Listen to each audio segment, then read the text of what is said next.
Northwood falls at home to Ashland 21-13, a game that truly was a game of opportunities where Ashland was able to put up touchdowns compared to Northwood putting up field goals. And that was truly the biggest difference of this game. Besides special teams, there was a little bit of special teams that played into this as well. But in this game, whenever Ashland got towards the red zone, Ashland was able to convert those opportunities to touchdowns. And when you do that and you defensively hold the other team to field goals, you're going to feel pretty good about your game plan, feeling pretty good about the game result at the end of the day. And Ashland obviously ended up getting the win. Northwood had an opportunity towards the end of the game, ended up scoring a touchdown with 2:22 left to go to cut the lead down to 8. But after that, it truly was Ashland just running out the clock. Northwood couldn't come back, and unfortunately, they fall in the GMAC for the first time this year. Also fell to the first loss of this year as well, 3-1 on the year. But yeah, it truly was one full of opportunities, especially for Ashland. And one thing that I really want to talk about that specifically is Damian Johnson Jr. Special teams is something that can truly win or lose you a game, and Northwood, for the most part, was good when it comes to special teams. Made 2 field goals in this game, one for 30 yards, one for 32 from Drew Cady. But when it comes to special teams, it has to be good the full time. And unfortunately, in this game, Damian Johnson Jr. ended up having a punt return touchdown in this game, and that truly was the difference at the end of the day. Like, if that never happened, if Northwood was able to get on the field, get a stop, then there's a real possibility after that 3-yard touchdown run by Ethan Hamby that could have very much tied the game. They could have went for 2, had an opportunity to tie the game, get a little bit of momentum back, and this was an opportunity there in the first half for Ashland to truly take control of the game or get momentum back after Northwood going up 3-0. They get a little bit of momentum, then they end up going 14-3, and then Northwood ends up scoring at least one other time a field goal in the second half to go up 14-6 at halftime. And at that point, that was truly a lot of the offense that really happened between both of these teams was the first half. Second half, Ashland was able to score a touchdown in the third quarter with 3:57 left to go, which was able to extend their lead to 21-6, which obviously still had plenty of time.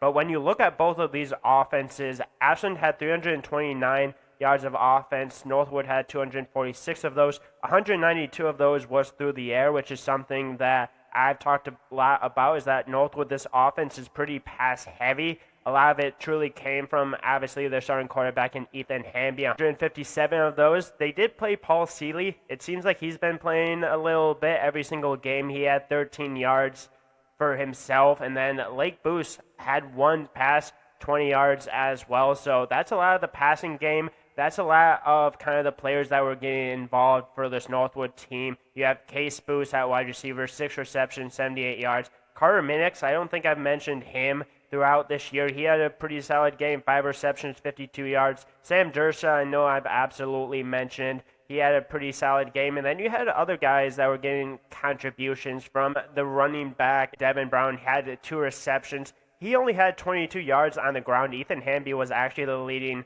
rusher for this Northwood team, which isn't necessarily the greatest, especially when you struggle running the ball. You'd love to have your quarterback not be your leading rusher in this game, but you obviously do have a quarterback that has shown that he can use his legs a little bit, which obviously helps in that category, but still, this run game for Northwood wasn't great in this game. I think you also have to give credit to Ashland for that, but it's definitely through the air is where the strength of this Northwood team lies. But then let's go over to Ashland as well. DJ Harvey had a decent game, 4 receptions, 38 yards.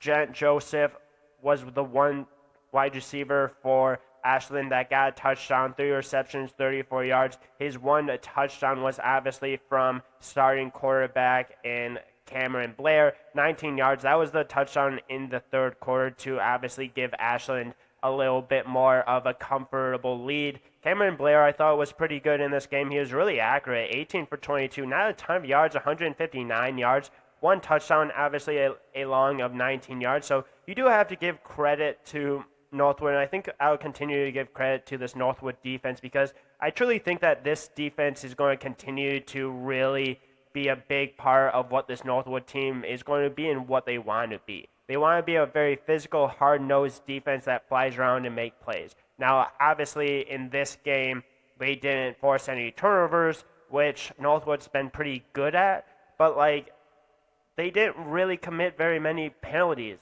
at all in this game either. So it's not like this defense played bad. This defense gave this team an opportunity. Ashland did have 36 minutes of possession. That's another huge factor of this, is they had a ton of possession. They were only able to put up 21 points.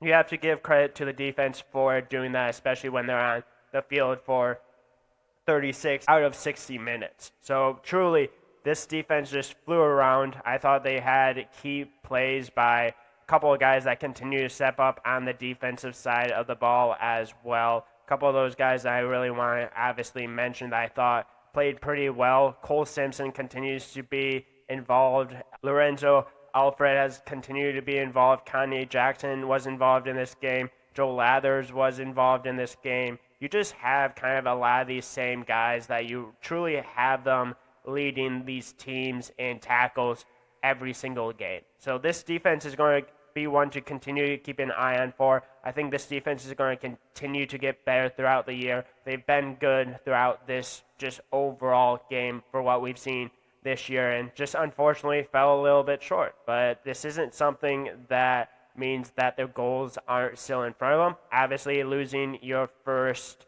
game in conference isn't great. You're 1-1 in conference.